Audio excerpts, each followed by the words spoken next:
What's going on, Heat Seekers? Welcome back to the Roto Heat Redraft Fantasy Inferno. This is the first episode of the year. We're excited to get going. Obviously, you'll see some changes. We got myself back, Cody Woodman. I'm now the host, the co-host of the show. Brad's a little bit busy on Wednesday, so I'm taking over. And then I got this side. Shane Barrett here is going to join me for this season every Wednesday, 9 p.m. Eastern Standard Time, and then kick it back towards the west as you wish. Shane, say hello to the crowd. Hi, crowd. How's it going? So we're gonna have a weekly guest on. This week we thought to make it nice and easy and have our fearless leader, Roto Heat Rick, here join us for the inaugural episode. Well, the inaugural for the season. Rick, how's it going today? It's going awesome. I'm so excited to have you guys on this show on Wednesday nights, and I appreciate all the time and effort you guys are going to put into this over the season. It's going to be awesome. Yeah, we're excited to get going. We're going to get right into this one because it's going to be should be a pretty busy show. We got mock draft 6th round that we're going to do. So we're going to start out with the meat of the conversation here, discussing our draft strategy, how we attack a redraft. I don't know about you guys, but redraft season's kicking off for me starting this Friday. I have my first redraft season starting, so I'm excited for that. And then I got a couple more after that. So yeah, I just wanted to start with the opening rounds. Obviously, you want to get your cornerstone players, your tent pole players that are going to support your team, hopefully for the full season. So for rounds 1 and 2, Shane, what are you looking to do to build your roster out for the first couple rounds in a redraft? Yeah, I am a huge, especially because most of your redraft leagues are going to be 1 QB, huge, robust running back guy. I am typically hitting 2 running backs in the first 2 rounds, unless someone stupid falls to me. Like last night, I was in a draft and picking 6th, if I remember right. Cooper Kupp fell to me at 6. And I got auto-picked because I was putting my kids to bed, but I was like, that's a hell of an auto-pick. Like, I'll take it. Yeah, that's easy peasy. So yeah, that's a lot of people's strategy that I was kind of thinking about. A lot of people will not do anything but running back in rounds 1 and 2. And then, they'll reach if they have to. But there's also the guys that towards the end of the draft, usually picks 10, 11, 12 that might go wide receiver at the turn and then kind of patchwork it later on in the draft. Rick, what do you think about the strategy there? The beautiful thing about redraft and in any draft really is there's so many ways to skin a cat, right? Like there's no necessarily wrong way.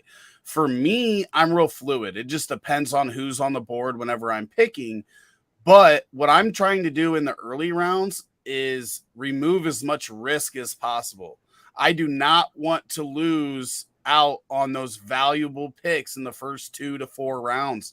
I need those guys to play and play well. So, guys that have been habitually injured, I'm probably moving down my list and they're going to have to fall a little bit for me to take them. But it doesn't really matter to me whether it's a wide receiver or a running back, as long as I feel like I'm getting a safe top end pick in those first 2 to 4 rounds. Yeah, I think that's kind of like I said in the open there, that's the tent pole guys that, are going to carry your team. And those are the guys you're going to rely on week in, week out, and kind of set it and forget it guys. So my leads into my kind of second question on what are you expecting? I guess I'll start with what I expect from a first or second round pick. And I fall more on the lines for what Rick was saying there. I kind of look for best player available, at least the best player on my board. Obviously, you should always do your own rankings. You can jump on to rotoheat.com, look at our redraft rankings. They're all in there. But build your own as well. I always encourage that, or at least compare it. And that's what I like to do is best player available. The guy that I think is going to hold up my roster for the most amount of time throughout the entire season. Like you said, Rick, I'm avoiding guys that are habitually injured, that are always that little bit of concern from me, that you just can't afford to miss in the first 2 rounds. If it happens, your season's probably going to be over a little bit early, a little more than unless you can make a trade, but that stuff will come later on in the season sort of thing. But so what I'm expecting is, within 4 picks of my ranking spot. So if I have my RB4 and I picked him 4th overall, if he drops to RB8, it is what it is. I was a little bit wrong. As long as he played the whole season, I can eat that. But if he falls to, running back 12, so let's say you have, for some reason, just throwing a name out there, let's say you have Josh Jacobs as your RB4, which would be ridiculous. But let's just say that you did, and he ends up the season RB12. You can't really stomach that drop as far as the ranking is concerned. That's kind of how I look at it is, and then, if my rankings are right and I have a guy a little bit early and he finishes right around there, then I'm right and it worked out. Shane, what are you thinking about that? I like that a lot. I hadn't even really thought about it that way of like, if I've got him RB4 and he drops to RB8, I could stomach it. But if he drops all the way to 12, like, I really like the way that you put that. For me, I think I'm kind of doing something similar, but almost the opposite. So I'm looking for guys where ADP or ECR has them where they're going later than I think they should, and I'm going to capitalize on that value. Guys like who had a change in scenery. I'm thinking not even a change in scenery necessarily, but like the rest of the team around him changed, like Aaron Jones. Like, number one target is gone for Green Bay. I think Aaron Jones is going to eat this year. I might be willing to take him a little earlier, but if he falls, I am smashing that draft button. Like, might break my phone. And so I think that's kind of what I'm always hunting for is where's the best value. And this is a good point by Matt Clayton here. That's a great point. A lot of guys have a hard time getting out of dynasty mode. It's same thing that you see all the time in Underdog. I play a lot of best ball. So, and it's, I say that Underdog and Redraft are kind of ugly cousins.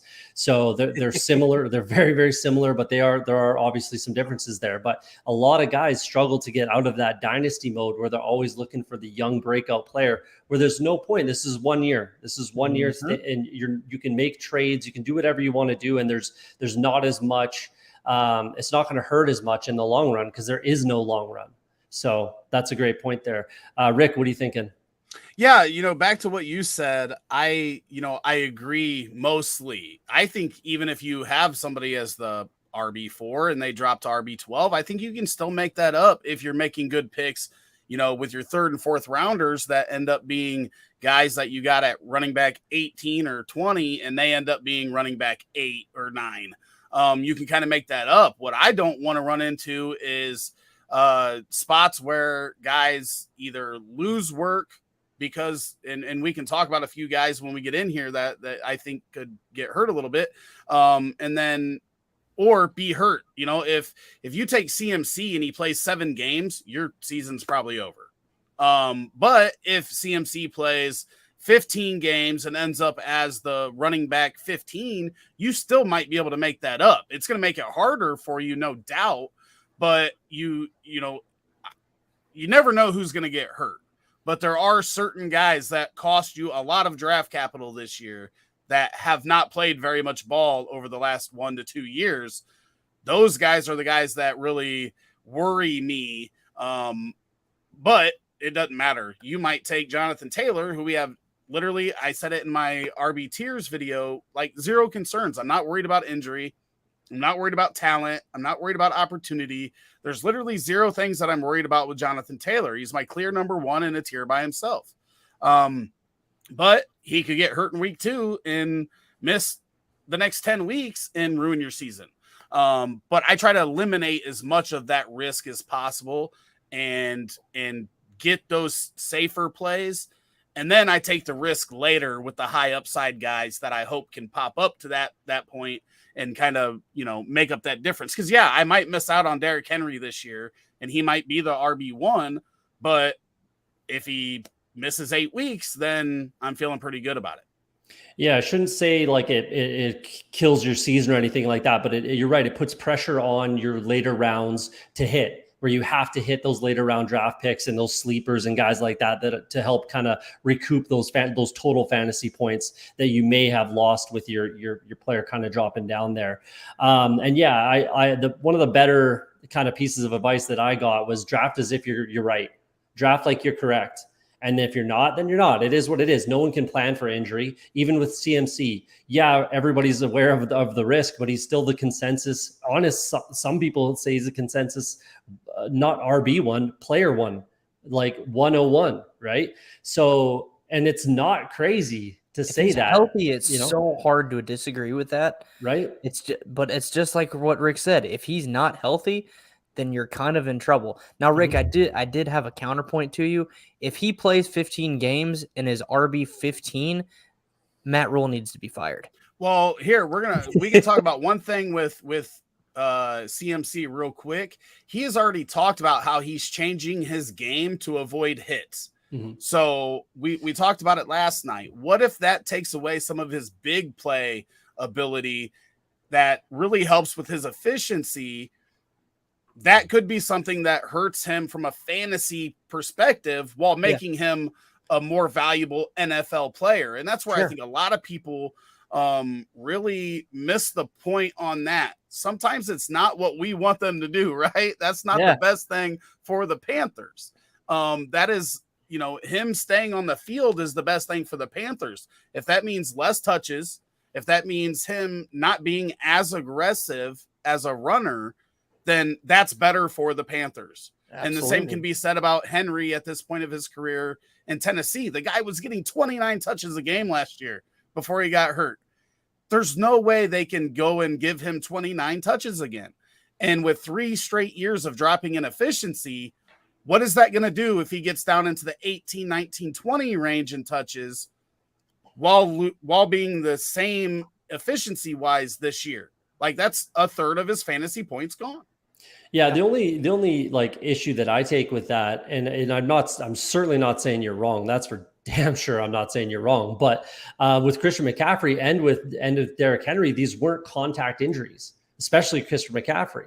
It's always been his hamstring, things like that. They weren't like concussions, like contact injuries. Liz Frank for Derrick Henry. So, it's hard to say. And I've heard that about Christian McCaffrey as well, where he's changing the way he's running and things like that. And I agree, it could take away from his big playability, but I'm more concerned with his hamstring staying intact than I am about him, ramming his face into another dude. So I don't know. Like, and again, I'm certainly not saying you're wrong because I don't know. And I don't know what that even looks like or what, if I'm even making sense right now, but the injuries weren't contact injuries. So I don't know. The one thing we don't know, especially like specifically us in here, is how much the contact plays into those down the road, right? Like if your legs are getting beat on a lot, that can't be good for your hamstrings or your groin or whatever it is. So,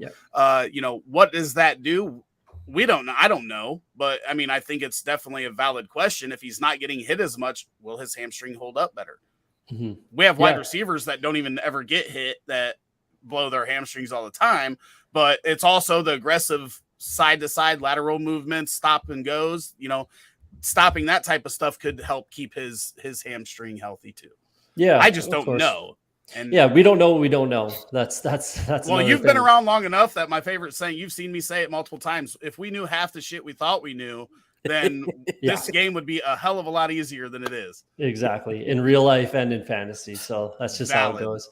Let's move on to the middle round. So, I kind of had round 3 in there because you do want your 3rd round pick to certainly be a cornerstone. You want him to hit, you want him to be a pillar on your team. So let's go rounds 4 through say 9 sort of a thing.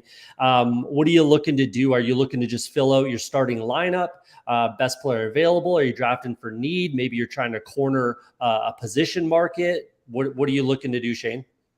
Man, this is such a cop-out answer, but it's really going to depend on each draft that I'm in, Now I'll try and elaborate on that a little bit. So like, I think what my goal is in these rounds is to balance out any risk or even like if I've gone straight floor plays for my first 3 rounds, like guys that I know are going to hit, but maybe they're on the lower end of a ceiling play. Then in rounds 4 through 9, I may be looking for more upside. Or on the catch side of that, if my guys that I've gone for are super high reward, super high risk, though, then I'm going to look for guys that I think can give me a little bit more balance in my lineup. So that way I've got that floor that's going to hold me up that I know I'm going to get every week. And then I've got some type of upside that can take me over the top to lead the league in scoring in the week or something like that. Yeah, Rick, what are you thinking if you go like RB? Are you looking to add some wide receivers? Same thing, wide receiver. Do you just hammer that, or do you maybe try to corner a wide receiver market or a running back market? Are you doing anything like that? I literally do not care what I have on my roster. I'll fill that out at the end. I'm taking the best player available. If I have 2 running backs and another running back that I love is there when I come up in the 3rd round, I'll take that guy. If I have 2 wide receivers and a wide receiver I love is there in the 3rd round, I'll take that wide receiver. I don't really care in terms of my roster and my starting players or anything like that. I'll figure that out. I figure if I take the best player and if I do happen to corner a wide receiver market, then I'm going to be able to trade for a running back later because somebody's going to be short on wide receivers. If I have, a ton of really good ones, then I'll be able to figure that out. And especially it's a lot easier when you're drafting earlier because then you have trade time before the season gets there. But I mean, if I have a bunch of monsters and I have to play a couple duds and I have to go with the studs and duds, I have no problem with it. Yeah, that's one way to go about it, and just worry about tight end at the end of the draft, sort of thing. So for me, it's also just kind of to play off what you're saying, Shane. It's where did you draft in the draft? Pick 1, or you pick 8, or you pick 12, right? So, and like we were saying, if it goes running back 1 through 10, and you're sitting there at 11. You might as well go wide receiver at the turn. And then maybe you can look to fill it out in the middle rounds, fill out some running backs, pick off the Dameon Pierces, the Tyler Algiers, the guys that you're going to take a risk on, take a chance. And maybe they start, maybe they can carry me if I'm only having to start 1 running back, that sort of a thing. And you can kind of patchwork it together and just make it work for you. The one thing that I always, the trying to corner a market, trying to get a monopoly on a position it can be a risky proposition. Usually with quarterback is where it happens. Shane, you alluded to it. Most redrafts are one QB, and no one's going to be that hurting for a quarterback realistically. So if you're like, oh, I'm going to reach for this QB3 and I'm going to trade him later in the season, that might be a little easier said than done.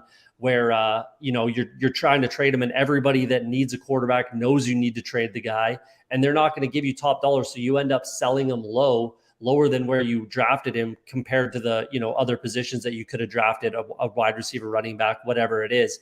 So I always say, like, beware of trying to corner that market. If it's running back, that's probably the best market you want to try to corner because you're always going to be able to trade a running back. That's for sure. Wide receivers can be okay. Like, you can package those guys together, whatever. But quarterback is a market that, you really don't want to try to corner, or tight end. There's some guys that are, Kyle Pitts and Travis Kelce, and that's just silly and overkill. I guess you can flex them, but either way. My other question here was, is this going to be too early for you guys to start throwing darts? Like Shane, you were saying, you can take a little more risk on here, certainly more risk than you can take in rounds 1, 2, 3, maybe even 4, but you still want to make sure that you're going to get that production. Would you be taking Tyler Boyd over I don't know, name me a sleeper, Tyler Boyd over Dameon Pierce even? I would take Boyd over Pierce personally. That's what I'm kind of getting at. Are you gonna? And I wouldn't call Dameon Pierce. I wouldn't even call him a dart throw.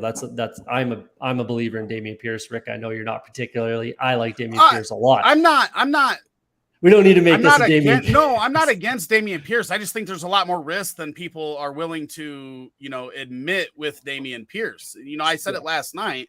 It's not possible for this guy to be a really good professional running back. Mm-hmm. We look at Houston, and we saw Arian Foster do it as an undrafted free agent and was one of the best running backs in the league for a handful of years. Obviously could have been better without the injuries. But it's not that I don't believe in him. There's just more risk in him. And there's a certain point where it becomes too much risk with an unknown. So I don't dislike him at all. Yeah, that's why I used him in example. Cause we pretty much know what the floor And realistically, the ceiling and the floor for Tyler Boyd are pretty close. But we pretty much know what that is. With Dameon Pierce is a little more question mark there. So are you taking in those middle rounds, are you taking a guy like Tyler Boyd or a guy like maybe Dameon Pierce? Shane, what are you looking to do in those rounds? Is it too early to throw some darts? Cop out answer again. It's going to be team dependent and draft dependent. This guy is the professional cop out, man. Take some stands. No, it's just context matters for me a lot, and so in a vacuum. Just in a vacuum. This isn't a real league, Shane. Yeah. It's a mock draft. I'm just I mean, if it were a mock draft, then hell yeah. Yeah, I'll throw a dart. Just to get a little crazy. Shane, is it possible for you in the middle rounds to take a shot on a guy like Dameon Pierce? No, not Dameon Pierce. Well, Dameon Pierce is certainly going within the first 9 rounds. Let's say a guy like, I don't know, a guy like Tyquan Thornton before he got hurt. Is out 10 weeks. Like before the injury, a guy like that was going, round, I don't know what he was at, 14 or something like that. If you really believe in him, and maybe that's not a good example, but you get what I'm getting at. Someone like that. I'll give you a perfect one that I think I would take a dart throw on, and it'd be Romeo Dubs. Sure. You're taking him round 9? I would take him round 9. Okay, there you go. Okay. So Alec Pierce, whatever it is. Rick, yeah. What are you doing? Are you throwing some darts? Give me a stand here. I need a take. For example, on a guy that I feel is overhyped, I'm not going to reach for somebody like that because one, I already think you're overpaying for them with, the risk isn't baked in like it is with players that we know, right? So like people aren't baking the risk of Pierce in with his draft capital right now. So a player like him, I'm not going to overdraft because that's what you have to do to get him right now, right? Because he's so hyped up. But players like Tyler Boyd, like we talked about, people don't realize the last 10 weeks of the season, he was a wide receiver 3 in fantasy with Higgins and Jamar Chase being real good. So somebody like that, I would be more likely to take a shot on a round or 2 earlier than what ADP is, depending on who's on the board. Because I do feel safe with it. I don't feel like they're going to completely plummet, but I feel that he's undervalued right now. Whereas we have no idea with Dameon Pierce. We've seen this too many times where people get hyped about somebody. I mean, last year, this time, everybody was hyped about Trey Sermon. The guy's not even on an NFL team right now. Yeah. So for me, maybe Dameon Pierce is not a great example to compare with Tyler Boyd, in my opinion, because I'm taking Pierce over Boyd personally. But Boyd is the perfect guy to compare to. So let's go with Tyler Algier. A guy like Tyler Algier, would you take Boyd over Algier? I'm taking Boyd in that instance, no question. But some people might say, I'm going to go ahead and take the risk on Tyler Algier being RB1 in Atlanta and finishing as a, potential top 15 running back. You have to really believe in him, but that's maybe a better kind of example, again, in a vacuum. Yeah, so to hit on that, I would take Pierce over Boyd because I don't have to take Boyd that early. I'm going to be able to get him a little bit later. But I'm not going to be able to get Pierce right now with the way his price is. So I will say that I do think you Pierce over Boyd. But Tyler Algier, I will take ahead of where he's going. It's hard to compare to players because you don't know if they're going to even be on the board at the same time. But I will take him ahead of ADP because I do think there's a clear path to him earning a lot of touches in Atlanta. And I want to make sure to get him instead of trying to wait and get a better value when I think that there's a good chance he's going to completely blow up his value right now and be way more valuable than it's going to cost to acquire him, even if I take him a round or 2 early. Plus, in that range, if he doesn't do anything and I have to drop him in week 4 or 5 or whatever, that's not going to kill my roster. As long as I'm hitting in other spots, I can still win and make up for that. So yeah, I hope that answered what you were asking. Yeah, I like that. So let's move on to the late round. Let's get this going so we can get this mock draft rolling. So late round draft strategy, rounds 10 through 16, 14, 16, 18, however many rounds you have. This is obviously where you start throwing those darts and trying to hit on those real sleepers that you believe in. You're taking a stand on a guy.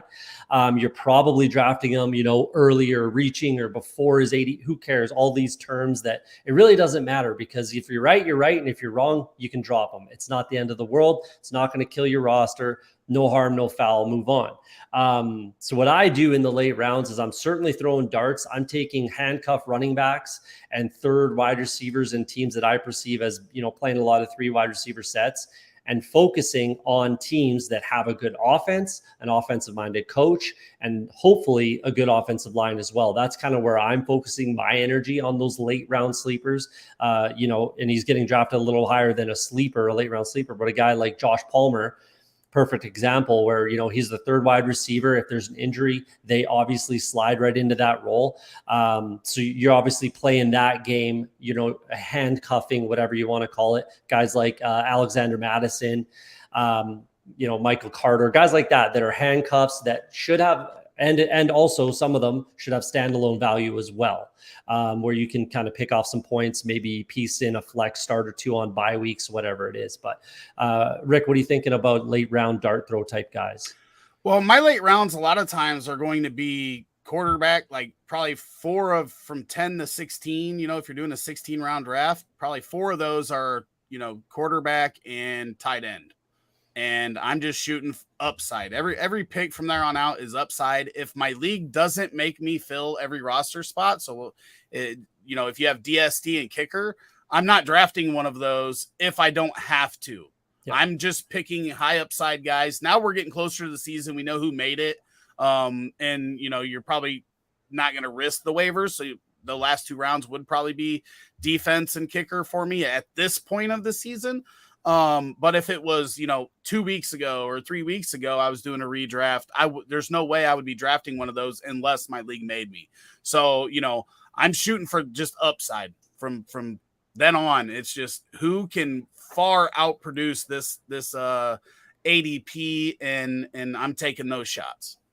Yeah, I will agree with Craig on this one. I'm an IDP guy as well. I don't have a single league where it's defense and special team type of thing, but I get it. That's not the norm. If I'm being honest, it's really not. So so definitely some good points there. That's what I'm doing as well. That was a great point with I do the same thing. If I'm not forced to take a defense and a kicker, I won't. I'd rather, throw a dart at a running back or a wide receiver, and then, or what I like to do is draft a guy like a Tyquan Thornton, who's going to be on the IR for the first 10 weeks or whatever it is. Draft him, throw him on your IR, pick up a kicker. Boom. You just, got yourself a free roster spot. A guy like what was his name? Tommy Fan might punch you in the face for cheating, but if you ain't cheating, you ain't trying, right? So there you go. That's what I like to do. If I'm not forced to draft those positions, defense, kicker, that's what I do. And then, kick him into my IR, and then go ahead and pick up a kicker before the season starts. Shane, what are you thinking for the late round? Yeah, I'm going, just to give you a little variety, I'm either going tight end because I think there are some really great late tight end value plays, or I'm going speedy wide receivers. Give me guys that are kind of like you guys said, like the third wide receiver on a team, but somebody who can take the top off of defense. Because let's say I've got a bye week and I need to throw somebody in, I'm much more comfortable throwing in someone like a KJ Hamler, and I'm probably going to get shot for this, but like a Mecole Hardman, somebody like that who I know is speedy and could pop off real freaking quick with one play on a 70-yard touchdown. Yeah, that might be all that you need out of them to be a flex start on a bye week, is just one play. That one play 75-yard touchdown for whatever, Mecole Hardman or Christian Watson potentially this year.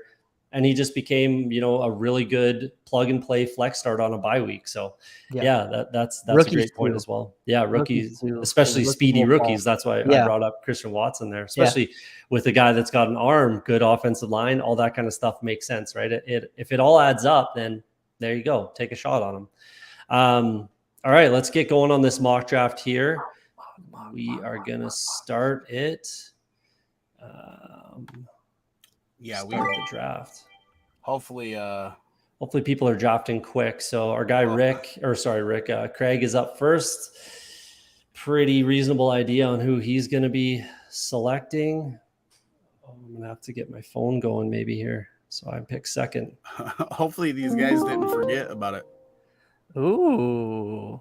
So there you go. That's what I was kind of saying a second ago. You know, a lot of people have Christian McCaffrey as their, 101. And I can't fault them for it. It's a PPR league. So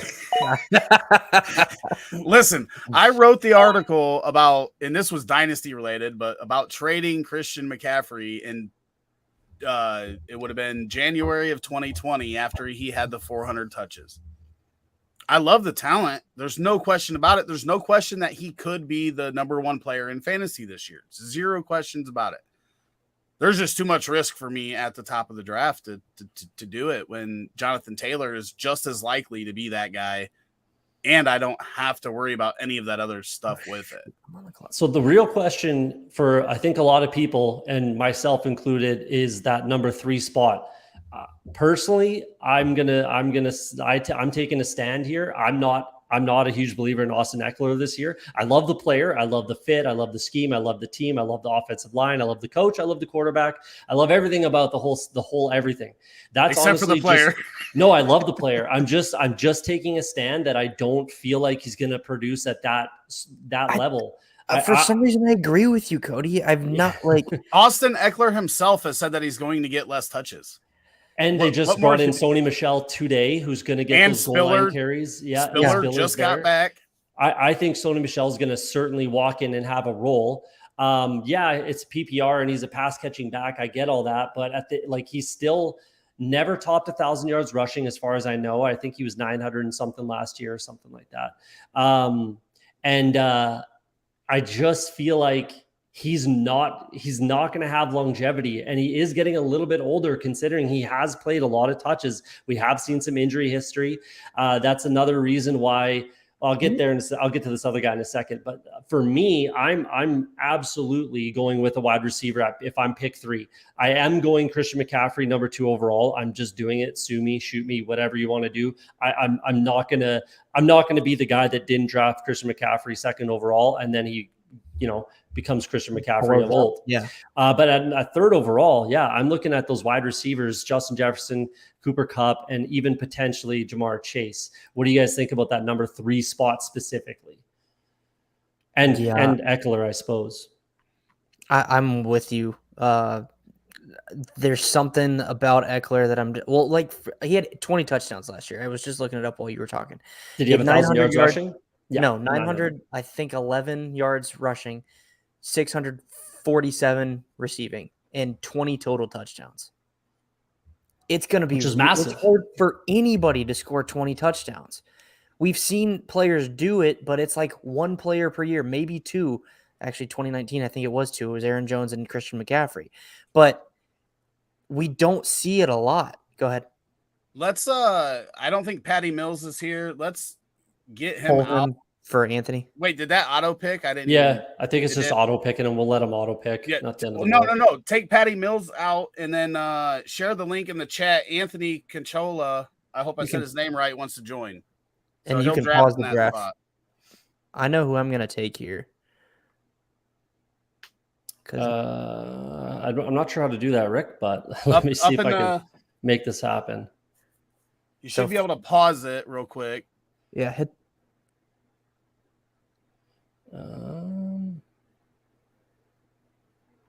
See the button next to the TV screen? Yep. That one. Oh, there we go. Pause draft. There you go. Now there's the link for Anthony Canchola. Yeah, but you got to remove Patty Mills out of that spot so he can take that over. How do I do that? Click that button again. Yep. Go to draft settings. Click draft order. And then click on him. You can't move him. Okay. Might have to do it from the settings. We can. Or you might. It's gonna let me. Might be able to do it from your phone. It might be easier to do from your phone. actually. Okay, entertain the crowd, and I'll try to get this going for him. Yeah, for sure. So, do a quick recap of who's been drafted so far. Craig went Christian McCaffrey 101, Jonathan Taylor 102, Austin Eckler 103, Jefferson 104, Cooper Kupp 105. I took Najee Harris at 106. Derrick Henry went 107. Chase went 108. Okay, Anthony, we're good. He's removed. Jump in there, pick 9. Perfect. Mixon 109, Swift 110. Dalvin Cook went 111, and this is actually a question I wanted to throw to you guys. I feel like Cook has been undervalued this year. He's got a ceiling of potentially RB1, I think. But I feel like people are really scared, and I don't know why, of the injury history this year specifically with Cook. Rick, do you have anything? That's the second guy that I was going to get to. In my underdog. You can hit resume, Cody. Is he in there or? I don't know. No, he's not yet. So in my underdog fantasy exposure, I have like less than 1% Dalvin Cook. He's another guy that I'm just not drafting. I'm just not like I'm either going to be the hero or the GOAT on this one. And it's a similar reasons to Austin Eckler. He is breaking down a little bit. I see he runs so hard. Dalvin Cook. I love Dalvin Cook. I love him as a running back. I've had him as a cornerstone guy on my many a roster throughout his career. There's going to come a time where he breaks down, and he's 27 years old. This is potentially they can get out of his contract after this season. Not that they will, and I don't think that they will, but they can. So if something does happen and a major injury, whatever it is, the Vikings can get out from under that contract. And there's no secret that they've been fielding calls on Alexander Mattison. Maybe he just moves into their starting running back position, even though his contract's up at the end of this year as well. But yeah, that's just another guy that I'm taking a stand on. And again, I might be the GOAT. I might end up looking like a fool, but I'm gonna take that gamble. There's just other guys, like we said, like I was saying earlier, the guy that's at my running back 4, if he drops to running back 6 and I didn't take Dalvin Cook, then it is what it is. And I can certainly live with myself. You know what I mean? So Rick, go ahead. I kind of butted in there, but what were you gonna say about Dalvin Cook there? No, I mean, we've got a whole new offense coming in here, and they've already said they're going to throw a lot more. Now, obviously, Dalvin Cook can catch out of the backfield and everything like that, but that's always a question mark. Whether the player's good or not, when a new offense comes in, what is that going to do to that player? And Cody, go to drafts settings real quick. Then you should be able to, and then draft order, and you should be able to add him in. He's got to click on that team. Click on the 9 slot. Why are you not doing this? And why is this all dark now? Apologize to the viewers. This is click on amateur hour. Team 9 real quick. Yeah, I don't think he's in here, but we got to kind of get going on the draft either way. So yeah, you can keep the draft going, then we can pause it when it gets to there. If anybody else can click, I'm sorry, Anthony, but we do have to keep that rocking and rolling. Yeah. I don't know. Maybe it doesn't allow you to see. You got auto picked, but and I auto picked there. You can revert that if you click the settings up there again. Yeah, click on the right. Turn off auto pick real quick. Up at the top. The pink bar. Oh, there we go. Jeez. But you can revert those 2 picks before it gets too far. Okay. I'll take Mark Andrews. He's good. I do like Mark Andrews, but I would certainly not take him here in a if this were a real draft. I certainly wouldn't be taking him. Sorry, go ahead, Rick, about Dalvin Cook there. No, so there's just, you've got the injury history that is already a question mark. You've got the new scheme, the new offensive scheme that you just don't know. There's just a lot of question marks there. Now at pick 11, I'm fine with that, right? I'm not like avoiding these guys forever, right? The same thing with CMC. If he falls past those 3 receivers, then I'm willing to take him at 5, 6. It's not like I'm completely off of these guys, but I want to get rid of as much risk as possible. And when you don't know, you don't know. And that's my biggest thing is I'm not going to, act like I know that they're going to throw to him a lot, right? Joe Mixon could catch 60 passes a year. They just don't use him that way in Cincy, right? So is that going to change Cook's usage in the passing game? Plus he's going to lose rushing attempts because they're throwing more. What does that do? We don't know. Yeah, and Joe Mixon is a guy that I'm putting him in similar territory as Dalvin Cook and Austin Eckler, if I'm being honest. And I'm a Bengals fan. I've always been just a little bit lower on Joe Mixon. He's always looking to bust out a 50-yard touchdown. Look at his longest run in his career. It's like 40 yards. Like he doesn't break big plays, but in his head, he's breaking an 80-yard touchdown on every single play. So he has improved, and last year we saw it a little bit. So he has improved in that regard, and maybe the offensive line is going to help him with that as well. But it's always very, very frustrating to watch Bengals games when he's, bouncing around in the backfield doing 4 jukes and 2 spin moves to try to break a 1-yard gain.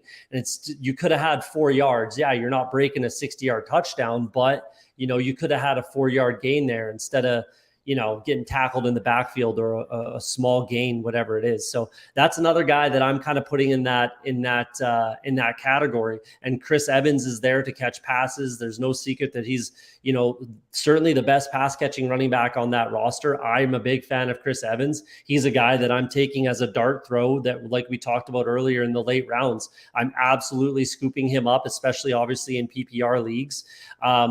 And he's a big play threat. So that's a guy that I have in mind. So yeah, I'm avoiding those 3. Those are the 3 running backs that I'm just taking a stand on.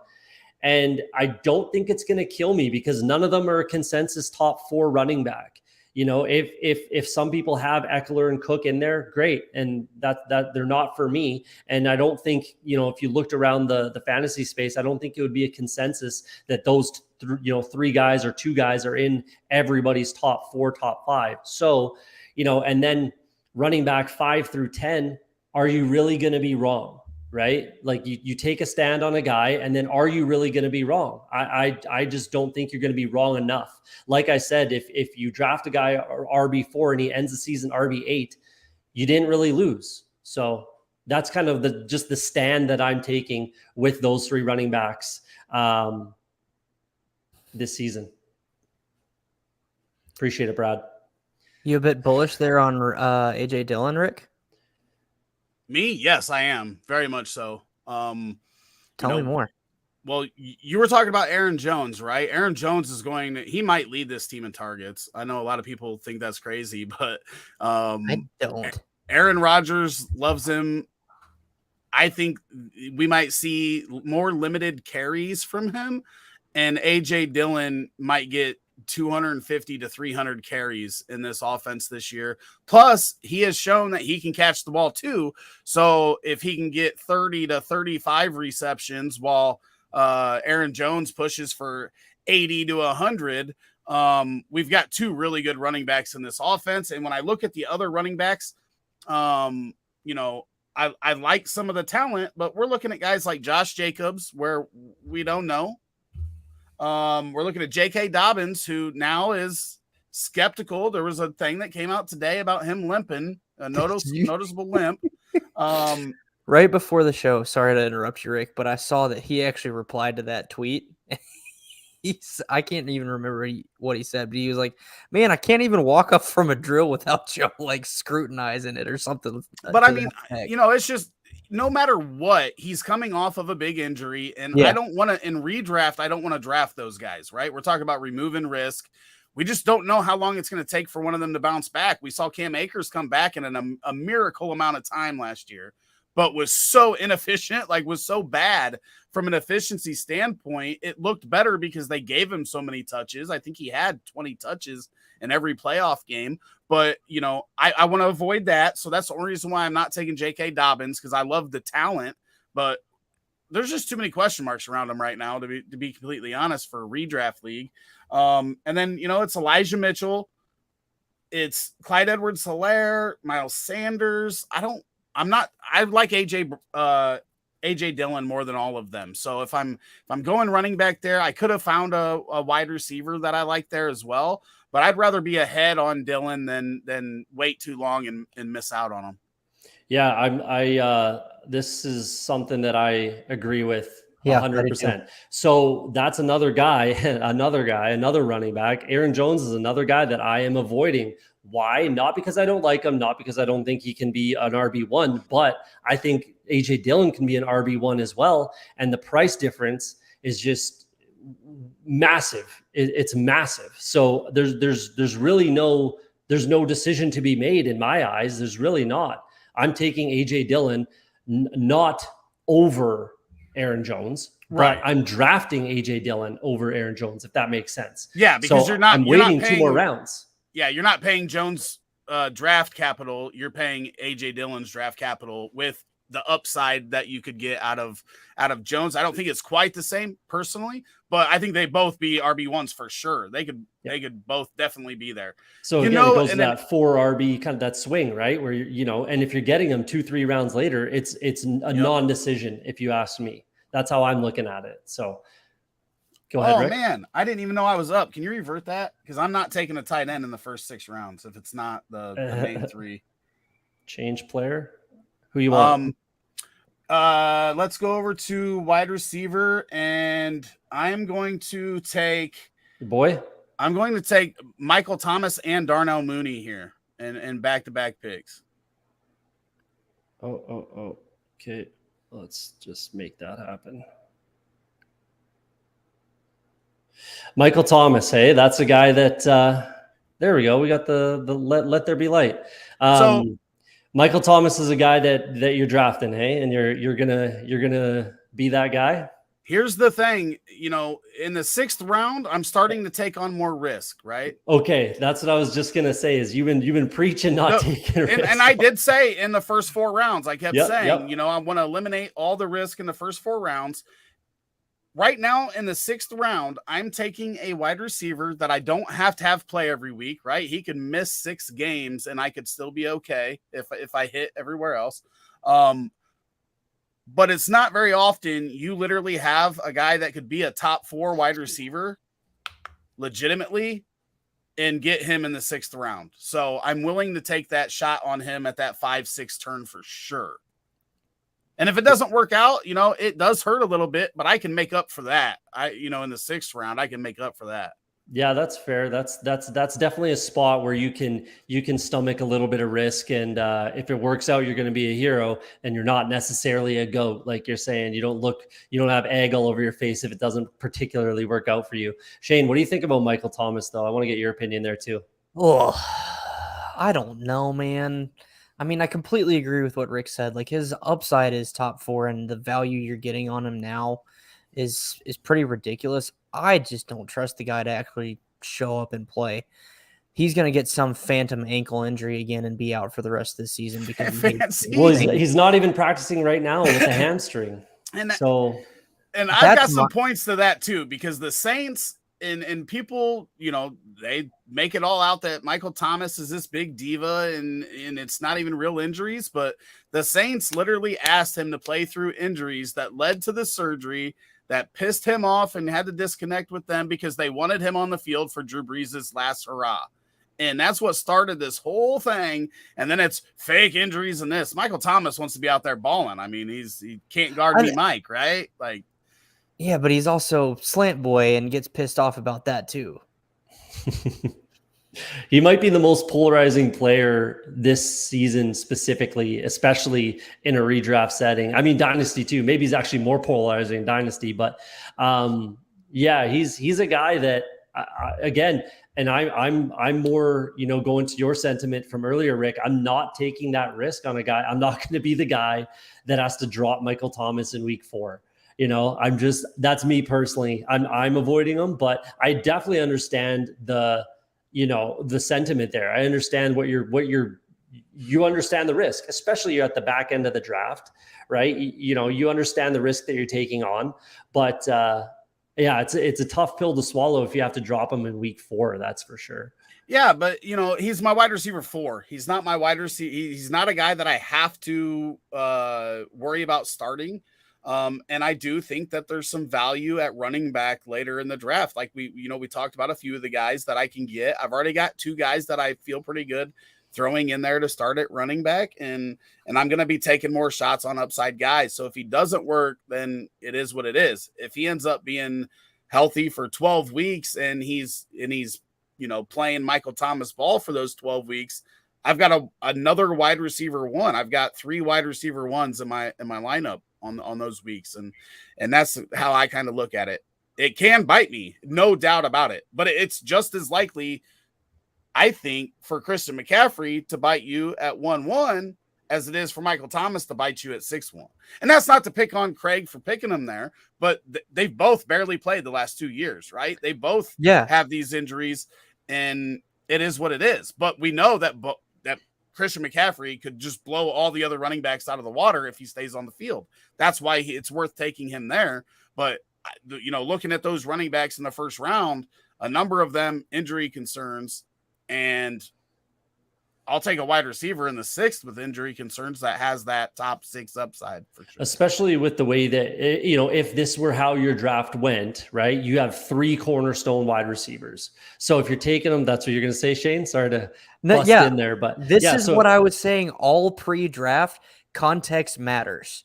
So like Rick, he's your wide receiver 4. I'm cool with that. Yeah. But if you're for me, if I had drafted him around earlier in the 5th round, he's my wide receiver 1. That could bite me in the ass quick.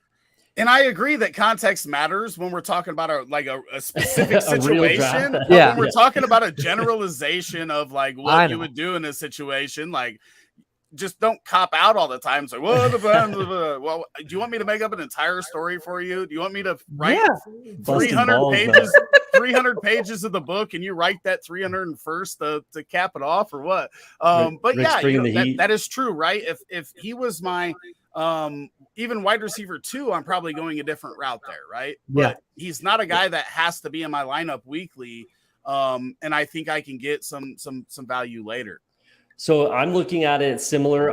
But I'm drafting Nuke Hopkins ahead of Michael Thomas. I almost picked him at 6-7. I was right there too. I took Lazard instead, but I'm taking Hopkins over Michael Thomas. I know that Mike Thomas's ADP is probably higher. It is in best ball and that sort of a thing. It is higher than Nuke Hopkins, but I know for a fact that Nuke Hopkins will come back. He will play, and he will be the wide receiver 1 in that offense. Period. I know that.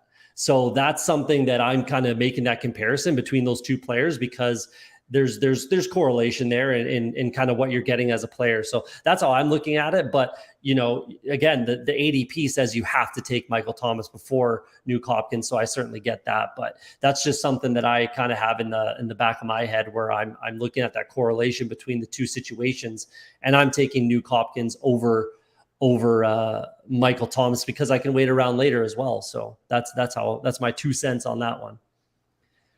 I do want to quickly touch on Antonio Gibson because he's forever always has been my favorite fade. I thought you were going to say favorite player. No, and I was like, Cody, I got to boot you off this show. You're off the team. Yeah, I'm so glad I let you finish that sentence. I'll just say that much. No, he's been my favorite fade since he was a rookie, and he's been hyped up since he was a rookie. And I'm surprised that the hype has suppressed. Personally, I must have been the first person drafting Brian Robinson. I was getting him in best ball drafts when he was 190 ADP. Unfortunately, he is my most owned player by a lot. I have about 33% of Brian Robinson in over 200 drafts. So it's very, very, very, very painful. Hopefully he's doing all right. He seems to be in good spirits and seems to be doing well. Everything looks okay there. So that's the most important thing. Don't cry for me. But what are you thinking about Antonio Gibson? Because I was extremely high before, training camp and preseason, all that. I was very high on Brian Robinson coming in and taking that job from Gibson. Gibson's not particularly losing that job. He is a little bit, but Brian Robinson took that job from him, in my opinion, from training camp and the preseason. What do you guys think? Rick, start with you. What do you think about Antonio Gibson this year? I wrote my Antonio Gibson outlook on rotoheat.com. What was it? About 2 weeks ago now.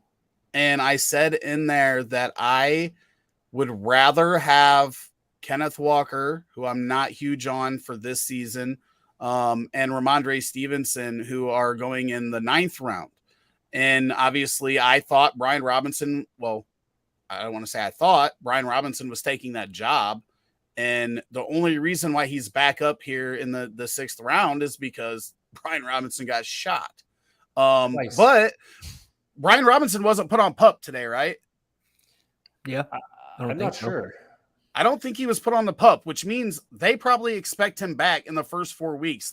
They booted Patterson, who knows the system, who got a lot of that, had almost 400 yards rushing last year. That was a surprise cut for me. So yeah. And the shots, right? I watched the fantasy doctor talk about the shots. One was in the butt, and that he didn't know exactly where it was, but it apparently didn't do very much damage. And then the other one somehow hit his knee, but didn't hit or damage his kneecap or any of the tendons, the MCL, all of them, whatever. I'm not a doctor. But apparently the doctor that I watched said it's a miracle because it had to hit just right to not damage any of that stuff. And surgery went good. So, I mean, right now you got to assume that they believe he could be available in the first 4 weeks if they're not going to put him on PUP.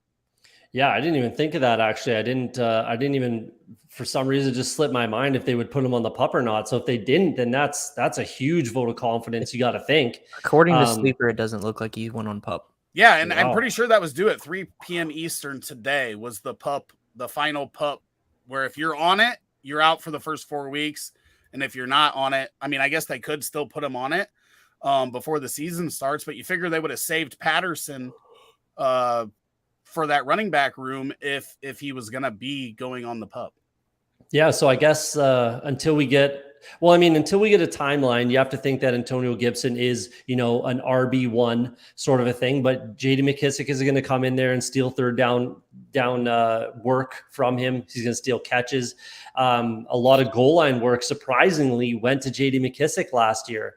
If you watch a fair amount of Commanders games or football team games, change their name more times than my socks. But yeah, I just don't see the value there in Antonio Gibson at any point, especially with this news. I didn't even think to look at that. And I obviously should have with all my Brian Robinson shares. So I'm a big believer in Brian Robinson. That's for sure.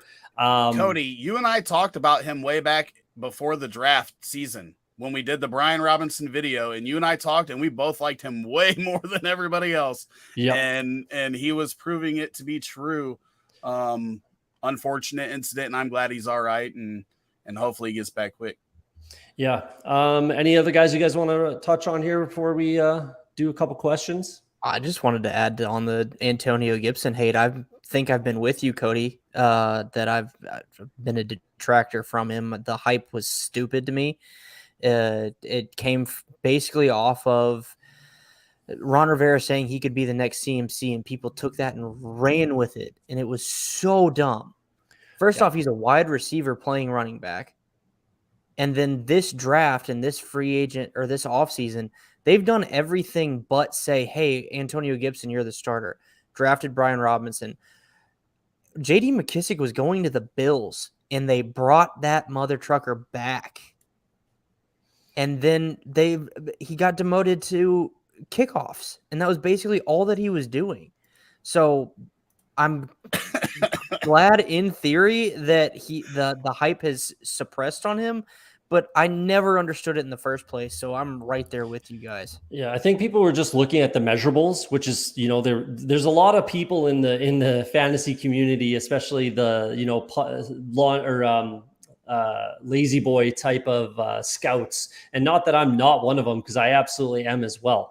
But they like to pick and choose, right? They'll say on one hand, you got to look at production, look at college production. He didn't produce, but then they're look at the measurables. 6'2", 230, ran a 4.4. He's got to be, So there's all these like core when you're it's very much like science. If you're trying to prove that you're right, you're not doing science. It's the same thing with fantasy football. If you're trying to find a way that you're right, then you're not looking at it objectively. And you're not making the sound decision, in my opinion. You're trying to just make yourself right. And, sometimes it's easier to just change your mind. But, what do I know? So, yeah. And when I talk about Antonio Gibson, because I've never been high on him either, because when you talk about a guy that had, less than 100 touches in college as a receiver, and you're trying to convert him at the professional level, for one, it's going to take time. Like, I don't care. You could be the best athlete or whatever, but it's going to take time to learn that. And what has been his biggest issue has been holding on to the ball, right? When you're a wide receiver, obviously you still have to hold on to the ball, but it's completely different than getting 300 carries and people swatting at the ball on every single one of them. It's a hard transition to make as a guy that's played a different position your entire life. Now, that doesn't mean that after time it can't work, but when you come in and you just throw him in there as the RB1 and he doesn't have good habits because he's never played the position, that doesn't tend to lead to good things in the long run. And in my opinion, like I'm not going to be the one taking that risk on a player like that. So the same people that hate Dameon Pierce love Antonio Gibson, or loved, right? So that's where it gets kind of crossed up because of the college production, right? But much to your point, Rick, what position did Dameon Pierce play in college? He was a running back. He's drafted as a running back. He's playing running back. Antonio Gibson was a wide receiver, and now you're trying to fire him into running back. It's like Moneyball. How hard is it to play first base? Extremely difficult, and it's not hard at all. That that line, that right? Movie. It's not that easy just to jump in and it is if you're Chris Pratt. Yeah, there you go. So you got it eventually. Yeah, exactly. It worked out. It did work out, but yeah, that's just tough, right? And you see, like, think of guys that have been basketball players that have come in as tight ends, and it's taken them. A lot of those guys didn't just hit the ground running and were really good when they first came into the league. Most tight ends aren't anyway, so that's probably a bad example. But even Cordarrelle Patterson, right, is a better running back now than he's ever been as a wide receiver. Yeah, look at but even guess what? Logan He's been Thomas. in the league for 10 years. Logan Thomas is a great example. Quarterback to tight end. Drafted as a quarterback, then he became a tight end. He didn't become relevant or even any good at the position until he was, 27, 28, 29 years old. Still really good. Yeah, I'm not a big fan, especially with the ACL, but either way, like, that's a good example of where it takes a lot of time. Takes a lot of time to get to that point where you can be an NFL player at that position that you're not accustomed to. All right, let's wrap this sucker up pretty quick here. There's a couple questions I want to get to. Thanks, chat, for sticking with us. If you're in the chat, throw us a like. Really appreciate it. It helps the channel a ton. So go ahead and hit the like button if you're still hanging out. Joe Schmo, I have Swift and Andrews as keepers. All top 4 wide receivers are keepers already. So I'm going RB at number 4. Henry, Cook, and Najee are my RBs that will be there. Who do you like out of those 3? Go ahead, Shane. Who do you like the most there? I mean, the mock draft for me as an answer to this question is Najee Harris. I thought that was pretty easy. I love Najee. While, yes, he's inefficient, I think the volume is going to be there for him again, no matter what. He's got an unproven veteran quarterback and a rookie quarterback that will be vying for, and then Mason Rudolph's garbage ass, that are going to be vying for the starting position. And other than a tight end, his best friend's going to be a running back, and Najee can be that. Not worried about the offensive line. I think he's going to get 250 carries and 100 targets again. That's fair. You're not worried about the offensive line though at all? No, because it was the same. I'll give you last a rope here. I'll give you a rope. I do think it's just as good as last year and should be a little bit better because they're all rookies and most of the same guys. James Daniels is a great addition. So I'll throw you a rope. I'm not trying to lasso you over here. You're not, but I don't think it can be any worse than it was last year, and that's why I'm not worried about it. Yeah, that's fair. That's fair. Here's what I'll say. Mitch Trubisky doesn't throw to the running backs as much as you would like for Najee. We talked about this last night. Ben Roethlisberger, no arm, couldn't throw, had to check down way more. And he's got a Liz Frank injury right now. It's not, it's not as bad as, ETN last year who had to miss the whole year. But right? Well, yeah, but I mean, a Liz Frank sprain is not really what I want for my top 6 pick going into the season that I already think is inefficient. I've heard that a broken bone can be easier to come back from than a Liz Frank, a bad Liz Frank. Yeah. So I've heard. But I mean, we're talking inefficiency as a runner, and then if he's getting a lot less targets, which I think is very possible, just because their quarterback, whether they're good or not, whether we're talking about Pickett or Trubisky or even Mason Rudolph, they can all at least throw it downfield, which Ben Roethlisberger couldn't do last year. Yeah, for sure. So that all worries me with him. But the other 2 running backs there also have worries. But I'm probably going with Dalvin Cook out of those 3 myself. Yeah, I was drafting Najee Harris like a madman early before the NFL draft, all that kind of stuff, like the other sickos that do best ball before the NFL draft.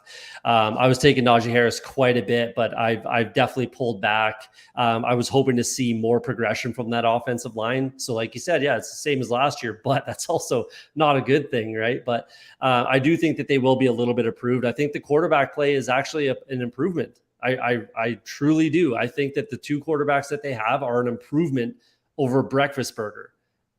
As a Bengals fan, yes, that's what I call them. But I do. I think that they are an improvement because they can throw the ball downfield, and that's what Matt Canada wants to get from his quarterback. That's what he wants to do with his offense, right? Is throw a little bit more downfield, a lot of crossers underneath, but you have those option routes, that kind of a thing. That's what he likes to do and wants to do, but he couldn't with Ben Roethlisberger because he didn't have the arm for it or the mobility or anything like that. You could tell that he didn't want to take hits anymore, which is pretty fair because he took a lot of hits early in his career. He's a big guy, that kind of thing. So I can understand that. So he was just dumping it off wherever he could. So that's kind of my 2 cents on the Najee Harris thing here. And this, I'm taking Derrick Henry. I'm just taking what I know. I'm not gonna be concerned about the carries. Like I said earlier, they're not hard hit, injuries that he had. He's bigger, stronger, faster than every single linebacker in the NFL, and that's a fact. So I'm sticking with that, and he's gonna get 20 plus carries until he falls apart. And if he falls apart this year, it is what it is. But I'm gonna draft him like I'm right. He's still young enough. For a fact that he's going to get over 300 touches, and that is non-negotiable. So what about his efficiency dropping 3 seasons in a row and really being inefficient last year, where he was saved by the 29 touches per game? That's my concern with him, is that if he loses a third of his touches, he's still going to be towards the top of the leaderboard, but with those inefficiencies that he had before that, it's not the same value that you're getting. And that's not anything against Henry, right? But also, are we talking PPR? Because I think there's a huge difference with those guys if we're talking PPR. Yeah, I'm still taking, if it's half PPR. I mean, if it's full, I would probably lean Najee. If it's full point PPR, I'd probably lean Najee here. If it's half point PPR or standard, I'm taking Derrick Henry. I think the offensive line in Tennessee can be looked at as a problem.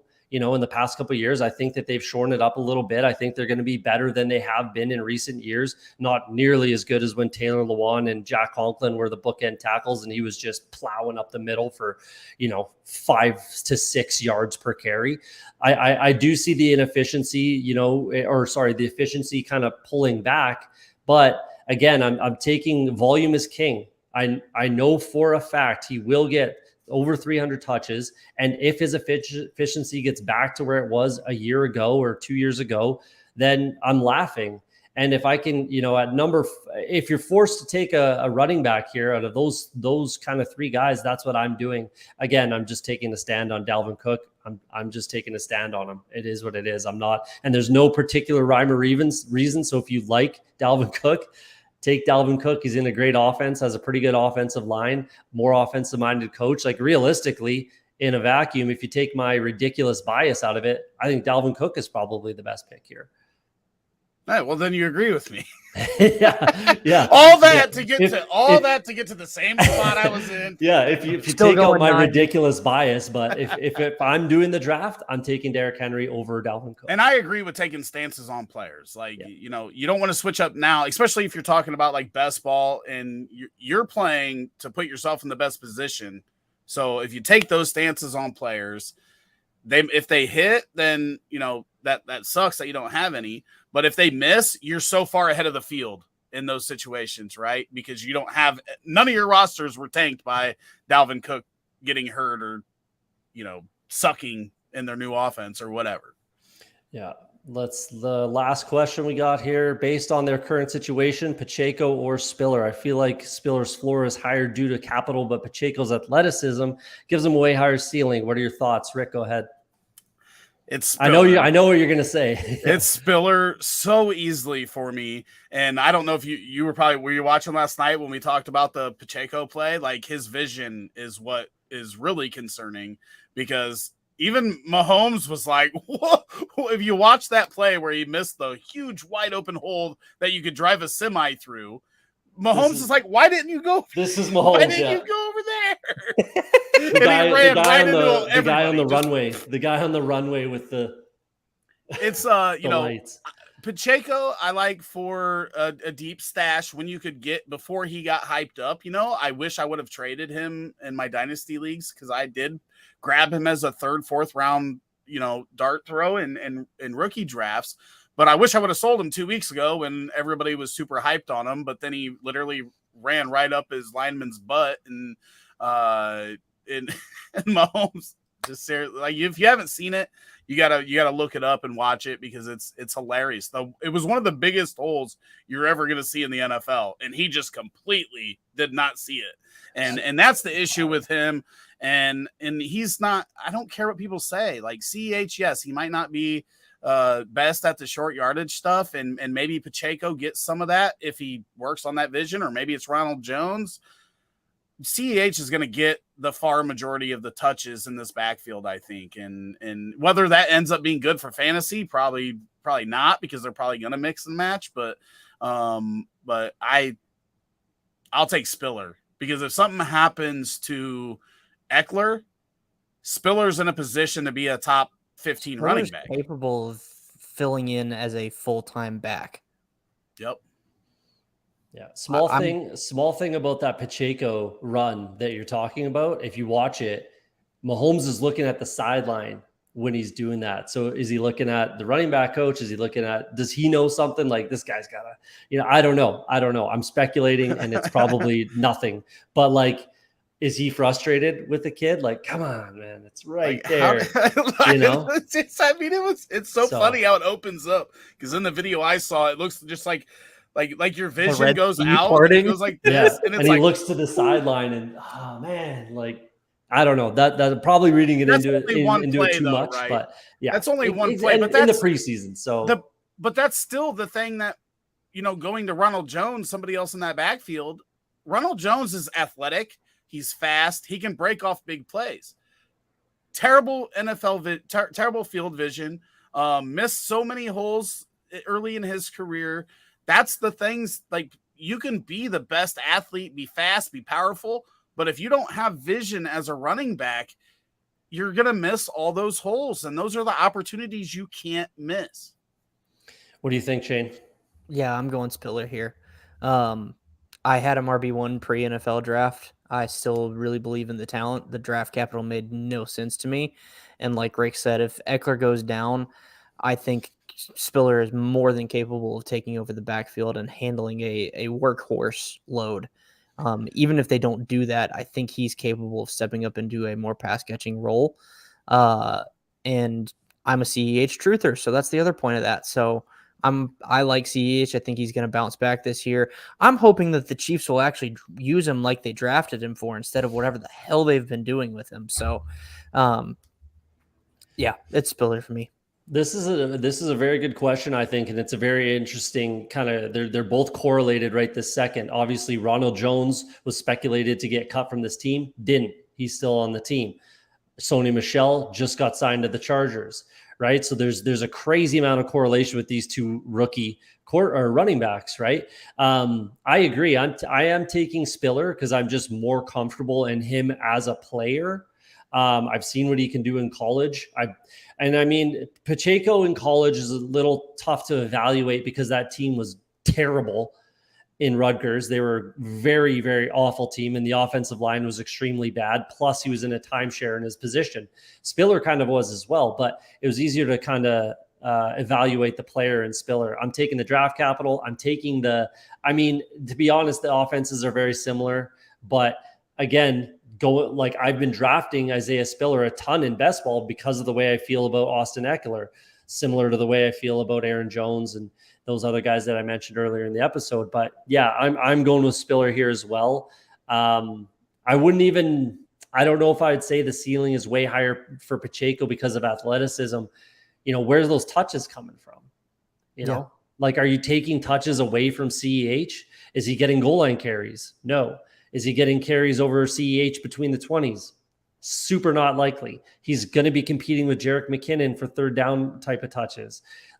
All the hype that has been blown up through the preseason is from camp and preseason games where starters don't play.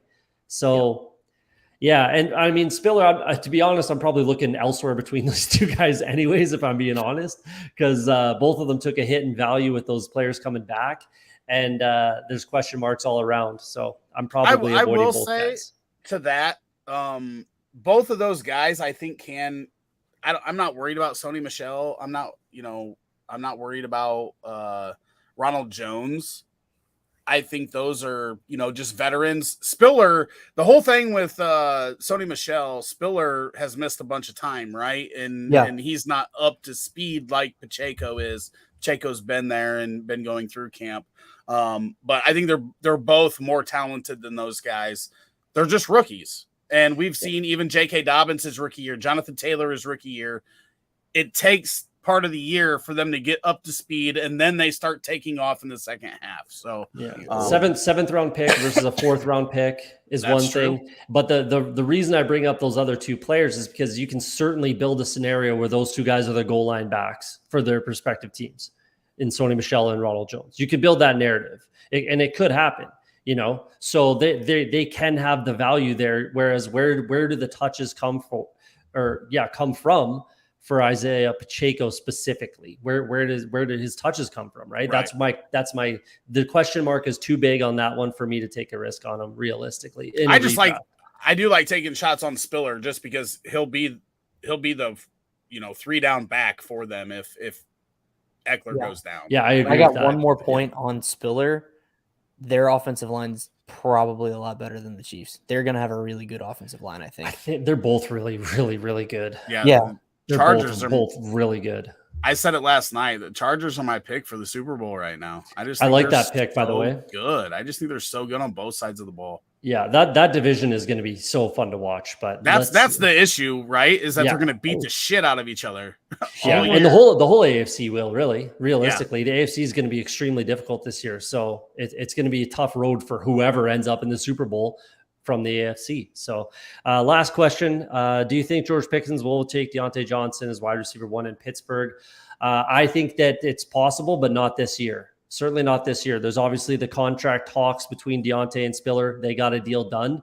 I think it's possible, but I think, it's going to just be different points. So in a PPR, if it's a full point PPR, it'll be very much for me. And these guys are very correlated. It's going to be very much like Keenan Allen and Mike Williams in LA for the Chargers. That's how I'm going to look at this offense. I think Claypool might be the odd man out in that offense. But, for a PPR, like if you look at, again, Underdog is a half-point PPR. They're basically the same amount of total points between Keenan Allen and Mike Williams. Mike Williams obviously missed some time there, so you could bump him up potentially in your rankings. I did. But either way, they're getting the same amount of points. They're just getting them differently. And that's how I look at this offense. And that's what I think it's going to evolve into is, they'll be very, very similar. It's just, do you want that big play potential with George Pickens, or do you want the consistency, the underneath stuff, the catches from Deontay Johnson? That's kind of how I look at it. But realistically, I think it's going to be kind of a 1A, 1B, just like the Chargers have in their offense. Shane, what are you thinking? I don't. I love George Pickens. I think he's got extremely high potential. I just think that volume is going to be king for Deontay Johnson. And I think to your point, I think George Pickens will be more boom or bust. And Deontay's going to have that consistent target share every single game. But as I said, he may not need that volume to produce at the same. You're just looking at overall points. That's all we care about in fantasy is points. How many points is he going to put up, right? Yeah. And if they're the same, are you taking the big play potential, or are you taking the catches, high floor type of a guy? I'm not trying to put you on the spot. That's what. No, I'm taking Deontay. Because I think he's talented enough to also give you those boom plays still. Yeah, fair enough. We saw it in the last preseason game. Yeah. So, Rick, what are you thinking? I don't. It's definitely not happening this. Well, I'm going to talk myself into the other side of this simply because we've seen how shoulder injuries can hurt a wide receiver, right? You're reaching and reaching all the time. So how serious is this shoulder injury that Deontay left with in the last game? That could play a big part into it. Now, if Deontay's healthy, Pickens isn't overtaking him this year. I don't even know that. I honestly don't even know that Pickens is better than Chase Claypool. And people say what they want about Chase Claypool, but the guy's put up pretty damn good numbers in his first 2 years. The touchdown upside was shot with Ben Roethlisberger's arm last year. The other numbers are pretty much the same, a little bit lower on a per game average, but we're talking preseason, people. How many times have we seen somebody ball out in the preseason and then never hear from them again? Now, I don't think Pickens is that guy. I think he's going to be a solid NFL player, but the superstar that Twitter has turned him into over the past month and a half, let's wait and see it when he's facing top-end cornerbacks in the NFL. And the other thing is he might look really good when him, Claypool, and Johnson are on the field because they're pulling the ones and twos, and he's getting that third guy. That's a good spot to be in. Yeah, I'm certainly not moving Pickens above or anywhere near Deontay Johnson this year. Yeah, as far as ADP is concerned, or where I'm drafting, or someone taking over. No, Deontay Johnson is the guy in Pittsburgh, and then Claypool and Pickens will get theirs. It's going to depend on quarterback play and offensive line, but you could draw some correlations with the Cincinnati Bengals as far as their wide receivers are concerned. Nope. I don't think we're going to see that production, the level of production that you're going to see in Cincinnati. You're not going to see that this year, but next year you certainly could see that if Kenny Pickett is that guy. Yeah, and I'll say I think Mitch Trubisky is better than people give him credit for because he was stuck in a John Fox and Matt Nagy offense. But next year, right? Well, I mean, if he balls out this year, you never know. And Rick, to your point there with Trubisky, I don't feel like people realize the kid only played 14 college football games before he was drafted number 2 overall. Yeah, he's in the same boat as Trey Lance, right? We talked about this last night too. If Trey Lance isn't ready, the 49ers are good teams don't typically get to pick number 3 in the draft, right? Yeah. They are a Super Bowl caliber team. If he's losing games, Garoppolo's in there. I'm telling you, San Fran, they won a Super Bowl. those fans are going to be yelling for Garoppolo since he's still on the same team, unless they work out some trade and get him out of town. I just don't see it happening because they're not trading him to Seattle, right? And that's the team that wants him the most right now.